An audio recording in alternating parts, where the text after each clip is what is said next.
Common से topic पे मैं डिस्कशन करूँगी। बहुत ही जनरल टॉपिक है, oral health care in expecting mothers and children. ज़्यादातर प्रेग्नेंट विमेन में oral health care, oral hygiene maintain करना थोड़ा मुश्किल होता है। प्रैक्टिकली थोड़ी मुश्किलें आती है प्रेग्नेंट विमेन को अपनी हाइजीन मेंटेन करने में। तो बेसिकली मेरे टॉक में कुछ जनरल टिप्स होंगे, जनरल एडवाइजेज होंगे कि how can a pregnant woman make her mouth a little more healthy. So we'll start off with what are the oral effects, the oral changes which are expected in a pregnant woman. तो क्या होता है, 3-4 चीज़ें मैं discuss करूँगी। एक है सबसे पहले प्रेगनेंसी जिंजिवाइटिस। प्रेग्नेंट विमेन में एक स्पेशल जिंजिवाइटिस, आप कैसे स्पेसिफिक जिंजिवाइटिस देखी जाती है, उसे कहते हैं प्रेगनेंसी जिंजिवाइटिस। ऐसा क्यों होता है? क्योंकि कुछ हार्मोनल चेंजेस आते हैं विमेन में, जिसकी वजह से सिंपल टार्टर, सिंपल प्लाक जो जमा होती है आपके दांतों के चारों ओर, वो इन्फेक्शन पैदा करती है मसूड़ों में। नॉर्मल ह्यूमन से, नॉर्मली जो आप रहते हैं उससे अलग रहता है ये। थोड़ी भी टार्टर रहेगी तुरंत आपको जिंजिवाइटिस हो जाएगा। तो इसके लिए अब क्या करना चाहिए? बहुत मुश्किल होता है एक प्रेग्नेंट वुमन के लिए हाइजीन मेंटेन करना। तो इसके बारे में आपसे थोड़ी देर बाद बात करूंगी। We'll also discuss some other effects which are seen in a pregnant woman. Second thing है कि नोजिया और वॉमिटिंग। एवरीबडी नोज कि नोजिया वॉमिटिंग बहुत कॉमन है एक प्रेग्नेंट वुमन में। तो क्या करना चाहिए? अब nausea vomiting is very common, it has to happen in almost all pregnant women. तो क्या देखा जाता है कि जब किसी को बहुत ज़्यादा फ्रीक्वेंट वॉमिटिंग होती है, स्पेशली मॉर्निंग में उठते ही, तो वो जो रिफ्लक्स होता है वॉमिट का, वो they tend to erode the back surfaces of the teeth. वो पीछे के जो दांत के सर्फेसिस होते हैं धीरे धीरे उन्हें घिस देते हैं। तो ये एक सेकेंड जेन्युइन सी इशू है जो नोटिस की जाती है प्रेग्नेंट वुमेन में। थर्ड चीज़ है प्रेग्नेंट वुमेन में अगेन डाइटरी चेंजेस आते हैं। कुछ women they start consuming more of sugary and carbohydrate contents, ज़्यादा अपना बढ़ा देते वो अपने डाइट में। उसकी वजह से obviously the teeth will become a little more cavity prone. So because अब हमने देखा है कि इतनी सारे ओरल चेंजेस आते हैं और ज़्यादातर जिंजिवाइटिस, कैविटी सब बढ़ने के चांसेस होते हैं प्रेग्नेंट वुमन में। तो दैट डेफिनेटली मीन्स कि उनको और ज़्यादा अपने ओरल केयर पे ध्यान देना होगा। But it is good to listen to कि ओरल केयर पे ध्यान देना होगा। But what does a pregnant woman do? Already she faces a lot of problems and specially oral hygiene maintain करने में उनको बहुत सारी दिक्कतें आती हैं। जनरल सी आप कंप्लेन देखोगे विमेन की व्हेन दे आर प्रेग्नेंट कि ब्रश डालते ही प्यूकिश लगता है मॉर्निंग में। सो how do they maintain their oral hygiene? एक ब्रश डालते ही प्यूकिश लगता है, so how will they ever maintain their oral hygiene? So let's see, मैं आपको कुछ टिप्स दे सकती हूँ इसके बारे में। सबसे पहले तो जो आप टूथपेस्ट की चॉइस करते हो, आप देखो आप कौन से टूथपेस्ट को बेटर टॉलरेट कर पाओगे। Choose a toothpaste which you can tolerate better. Second thing, अगर आप टूथपेस्ट टॉलरेट नहीं कर पा रहे हो तो minimal amount of paste use करो। वो भी नहीं टॉलरेट कर पा रहे तो you can do away with the toothpaste. आप सिर्फ टूथब्रश यूज़ करो। अब क्या प्रॉब्लम है, टूथब्रश घुसाओगे बिना पेस्ट के, even then you feel like puking. So how do you manage? I can give you certain tips regarding this which can be helpful for you. आप सबसे पहले तो if you just take a toothbrush and you don't use a toothpaste on it, तो आप toothbrush को सबसे पहले, clean toothbrush को सुबह उठते ही ब्रश ना करें। सबसे पहले तो ये आपको ध्यान देना, स्पेशली जिनको मॉर्निंग सिकनेस है, सुबह उठते ही सबसे पहले don't start away brushing. Give yourself some time, relax for some time. आप अपने माउथ में सिर्फ रिंजिंग करिए, फिर थोड़ी देर बाद when you are settled then आप ब्रश लेकर अपने फ्रंट सर्फेसिस को सबसे पहले ब्रश करिए विदाउट अ पेस्ट। उससे आपको प्यूकिश नहीं लगेगा। सेकेंड, फिर आप जाके अपने ऊपर के बैक सर्फेसिस पे ब्रश करिए। अब जब बैक सर्फेस पे आप ब्रश लगाओगे तो इन जनरल आपको गैगिंग होगी, specially if you have morning sickness. So what do you do for that? You have to do a simple meditation for that. आप जब ब्रश अंदर डालोगे, start inhaling and exhaling. Frequent inhale और exhale करोगे तो बहुत अच्छे से गैगिंग कंट्रोल हो जाती है and it is a very nice thing. You can always try. जिनको कोई प्रॉब्लम हो रही है वो ट्राई कर सकते हैं। सो एटलीस्ट ये ब्रशिंग के बारे में यू ऑल कैन फॉलो। बहुत ज़रूरी है, ट्वाइस ब्रशिंग करना ही है, बिकॉज अदरवाइज ओरल हाइजीन बिल्कुल कॉम्प्रोमाइज़ हो जाएगी आपकी। सेकेंड है you have to floss. Now flossing is not difficult, आप वीडियोस देख के समझ जाओगे फ्लॉसिंग कैसे की जाती है एंड फ्लॉसिंग से कोई प्यूकिश भी नहीं लगेगा आपको। तो please try to floss during that time, morning, evening, at least once in the evening if not in the morning. Third है जो बहुत इम्पॉर्टेंट है, गम मसाज। जैसे मैंने कहा आपको जिंजिवाइटिस इज़ वेरी कॉमन। आप गम मसाज सिंपली आप फिंगर ल्यूब्रिकेट करके सिर्फ पानी से अगर आप उसको भिगो के अपने गम को टूथ की तरफ मालिश करेंगे daily twice, then your gums will be healthy. ना आप फॉलो करके देखिए। Fourthly you can use simple mouth rinses. जो भी फ्लेवर आप माउथ रिंस का जो मार्केट में अवेलेबल होती है, जिसको भी आप टॉलरेट कर सकती हैं, उसको ट्राई करिए इनकॉर्पोरेट करने का अपनी डेली रूटीन में। वार्म सेलाइन रिंस कर सकते हैं, नमक पानी का कुल्ला कर सकते हैं, उसमें भी आपको प्यूकिश नहीं लगना चाहिए, it will be very helpful for your gums. So बहुत जनरल चीज़ें हैं ये, but if you follow them you will have good oral hygiene during your pregnancy. So why is it important actually, क्यों आपको अपना ओरल हाइजीन मेंटेन करना है pregnancy के समय? एक तो आपके खुद के मुंह के लिए करना है, because the mouth should be healthy, आपको कैविटीज़ नहीं होनी चाहिए, जिंजिवाइटिस नहीं होना चाहिए। साथ में it is also seen that your oral health is somewhere related to your infant's oral health. आपके मुंह में जो बैक्टीरिया है, इट्स बिलीव्ड कि वो आपके इन्फेंट में ट्रांसफ़र हो सकता है। And generally a baby when a baby is born, उनके मुंह में जनरली कैविटी फॉर्मिंग बैक्टीरिया नहीं होते हैं, और we have to try our best कि वो हम लोग अपने तरफ से ट्रांसफ़र ना करें बेबी में। So it has a very direct relationship with your baby, so do take care of your oral hygiene during the pregnancy। और कुछ नॉन ओरल इफ़ेक्ट्स भी होते हैं बच्चों में, सिर्फ ओरल कैविटी में नहीं होते हैं। इट्स बिन सीन दैट जिनके ओरल हाइजीन अच्छे नहीं, जिन एक्सपेक्टिंग मदर्स के ओरल हाइजीन बहुत अच्छा नहीं रहता है, उनके बच्चों में या तो वो बच्चे लो बर्थ वेट उनका होता है, या वो प्री टर्म पहले पैदा हो जाते हैं, ऐसा माना गया है। बहुत ज़रूरी नहीं है ऐसा हो, बट ऐसा हो भी सकता है। So you should take care of your oral hygiene. Now, like you're taking care of your oral hygiene, that's good enough. लेकिन आपको क्या करना चाहिए कि आपको ये problems हो ही नहीं। Now, when you plan for pregnancy, before that आप अपना एक oral checkup कराइए। जितनी oral problems हैं मुंह में, eliminate करिए, try to get rid of all your oral problems before planning for pregnancy. That will help you all throughout your pregnancy. Now आप जब प्रेग्नेंट हो जाते हो तो आपको अपने ओरल केयर के बारे में क्या करना चाहिए, besides the things which I already mention. आपको अपने सेकंड ट्राइमेस्टर में, it's safest period for anything actually, second trimester में एक बार ओरल चेकअप कराना चाहिए, एक स्केलिंग, एक क्लीनिंग, जनरल क्लीनिंग कराना चाहिए।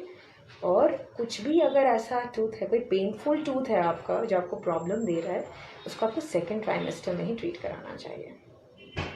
Okay, so we spoken enough about pregnant and expecting mothers. अब बच्चों के बारे में बात की जाए। जब बच्चा पैदा होता है, एन इन्फेंट, उसके कभी दांत नहीं होते। In general they will not have teeth and they are just born, and 6 months तक जनरली बच्चों में दांत नहीं आएंगे। तो क्या करना है, क्या है ओरल केयर, फिर क्या मेंटेन करनी है?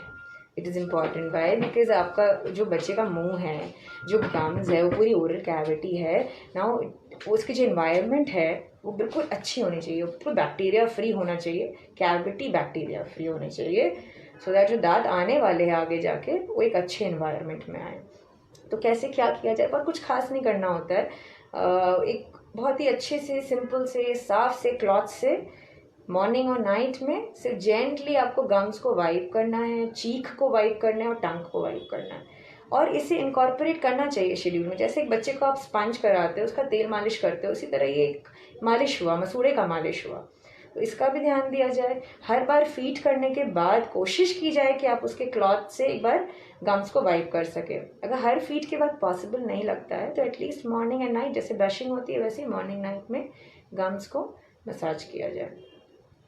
अब एक बार जब दांत आते हैं तब क्या करना चाहिए? जनरली 6 महीने के आसपास बच्चों में दांत आना शुरू होते हैं, और जब एक बार दांत आना शुरू होते हैं तब ब्रश ज़रूरी हो जाती है।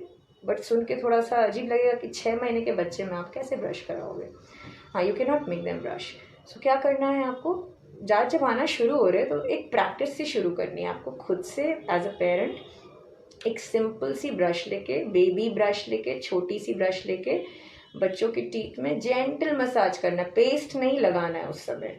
बच्चा जब 6 महीने से करीब 1.5 साल तक का है तो पेस्ट नहीं लगाना है। क्यों नहीं लगाना है? क्योंकि बच्चा स्पिट नहीं कर सकता है। Till the kid is able to spit all by himself और हरसेल्फ आपको पेस्ट इंट्रोड्यूस नहीं करना है।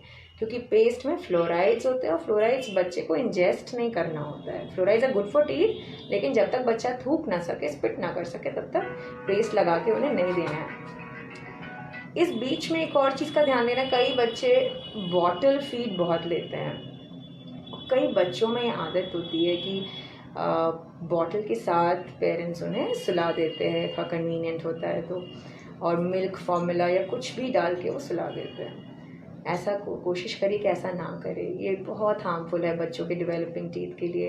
एक छोटी सी गलती से बच्चों को बहुत सफ़र करना पड़ता है। ऑलमोस्ट ऑल टीथ, नीचे के दांतों को छोड़ के, सामने के दांत को छोड़ के, सारे दांत में कैविटीज़ बहुत जल्दी बच्चों में लगते हैं अगर बॉटल ओवरनाइट छोड़ दिया जाए, या इवन कुछ देर के लिए भी लगातार छोड़ दिया जाए रात में सोते समय। तो ऐसा ना करिए। कोशिश करिए कि अगर बॉटल की आदत भी है बच्चे को तो सिर्फ पानी डाल के छोड़े उसमें, एट द मोस्ट। उसमें कोई भी शुगरी थिंग, कोई मिल्क फॉर्मूला तक बच्चे के मुंह में रात भर ना छोड़ दी जाए। तो ये ध्यान देना है आपको ना। अब सबसे ज़्यादा इम्पॉर्टेंट चीज़, जो मैंने देखा है, parents generally they want to know कि कितना टूथपेस्ट यूज़ करना है, कब से टूथपेस्ट यूज़ करना है, ब्रशिंग कब से करनी है।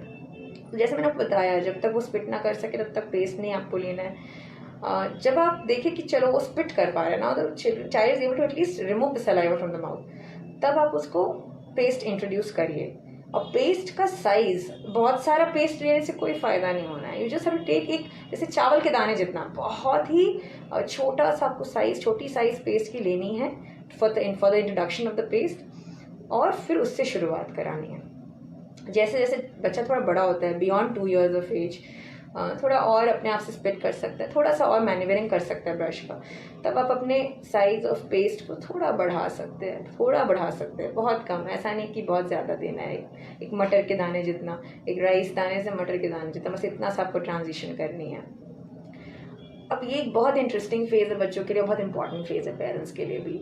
आप जिस तरह इनिशिएट करते हैं बच्चों में tooth brushing, it will have a long term effect on the child. उसे ब्रशिंग पसंद करना आपका, इट्स ए ड्यूटी ना हो कि आप उसे पसंद करा पाए। ब्रश करना पसंद होना चाहिए बच्चों को, आपके लिए एक हेडेक नहीं बनना चाहिए बाद में कि हर बार ब्रश करने बोलना पड़ रहा है। तो कैसे इसको एक एन्जॉयबल एक्टिविटी बना पाए, I can give you certain tips. दो parents they have their own ways, बहुत अच्छे अच्छे इनोवेटिव वेज होते हैं पेरेंट्स के ब्रश कराने के, but 3-4 suggestions I can give you.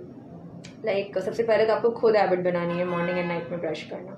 It should be a family activity actually. आप मॉर्निंग में इसको सेपरेट रूटीन ना रखें, even if you brushed once, जब आप बच्चे को ब्रश कराते हो, स्टार्ट डूइंग इट टुगेदर, आप साथ में करिए, the child will like it. Second thing, अब बच्चों को एस्थेटिक्स, लुक्स बहुत अपीलिंग होना चाहिए। सबसे पहले उनकी नज़र को वो कैच करना चाहिए। तो जो टूथब्रश है वो इंटरेस्टिंग से टूथब्रशेज होने चाहिए, डिज़ाइन वाले टूथब्रशेज होने चाहिए, something that the kid likes. जो टूथपेस्ट है बच्चों के पसंद के फ्लेवर, टू एक्सपेरिमेंट दैट कि कौन सा फ्लेवर बच्चे को पसंद आ रहा है, कौन सा कलर बच्चे को पसंद आ रहा है। Try to have a variety. आप 3-4 ब्रशेज रखो, 3-4 पेस्ट रखो, the kid should like it. सबसे पहले वही इंपॉर्टेंट है कि उसको पसंद आना चाहिए। And once the child likes it, आप क्या कर सकते हो, आप अलग अलग मेथड्स अपना सकते हो। One thing is, you know that children love music, उनको कोई भी चीज़ म्यूजिकल वे में किया हुआ अच्छा लगता है। आप गाने सुना के, कोई भी ब्रशिंग रिलेटेड या टूथ रिलेटेड गाने सुना के आप ब्रशिंग करा सकते हो। एक और चीज़ बहुत काम आती है, आप एक दूसरे का ब्रश करके कर सकते हो। आप you can just pretend that you are getting your teeth brush by your child, और तब तक आप उनका ब्रश कर दो, then it might not be a problem for the child. And you can have a competition between each other. Then एक चीज़ और बहुत काम आती है, जैसे आप टाइमर है, आपने आवर ग्लास टाइमर जो होता है, कुछ गेम्स में भी अवेलेबल है, अलग से भी अवेलेबल होते हैं। आप टाइमर लगा दो बच्चों के सामने, एंड देन यू सी कौन पहले फिनिश कर रहा है। All these things do help. मतलब you have to just try, you to try the so that the child can like brushing. उसे एक एन्जॉयबल फन एक्टिविटी लगना चाहिए। तो this is what I want to say, कि आप पहले brushing कराओ, ब्रशिंग इज़ इम्पॉर्टेंट। अब बच्चों का स्वीट टूथ होता है, मतलब उन्हें डेफिनेटली स्वीट्स पसंद है, and you can not keep them away from sweets, कि बिल्कुल नहीं खाना है, चॉकलेट्स नहीं खाने, it's not possible, it's just not possible.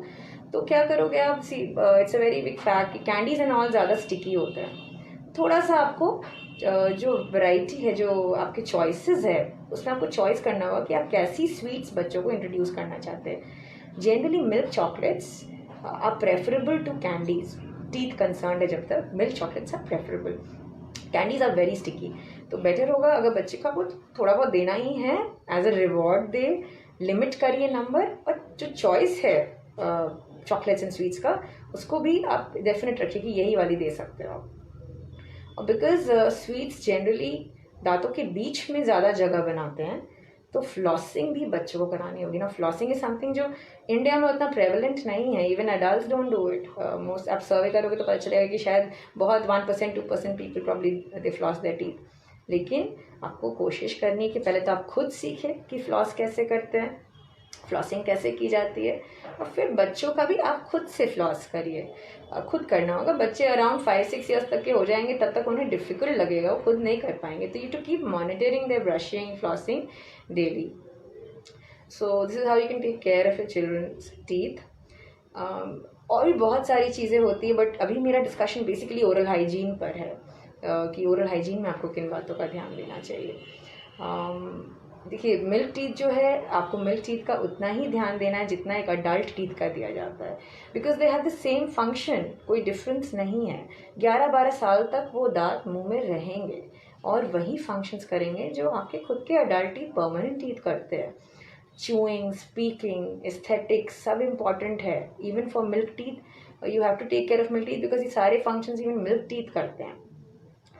And specially उनका एक और फंक्शन, इंपॉर्टेंट फंक्शन, वो परमानेंट टीथ की जगह बना के रखते हैं, तो we have to maintain the milk teeth. तो in basically I want to say कि आप मिल्क टीथ को बच्चे के उतना ही इंपॉर्टेंस दीजिए। खुद जब आप एक्सपेक्ट करने वाले या प्रेगनेंसी प्लान करने वाले हो, तो खुद की ओरल हाइजीन का ज़्यादा ध्यान देना शुरू कर दीजिए। प्रेगनेंसी के दौरान भी खुद का ज़्यादा ध्यान दीजिए, जिस जैसे बाकी एस्पेक्ट्स में ज़्यादा केयर करते हैं वैसे ओरल हाइजीन का भी केयर करें, और बच्चों के दांत को भी उतना ही इम्पोर्टेंस दें। Thank you. Thank you so much, ma'am, for joining us today. Dear viewers, if you have any questions regarding this, please drop it in the comment box. We will address it to Dr. Achila Raman. Stay safe, stay healthy. Thank you. Thank you.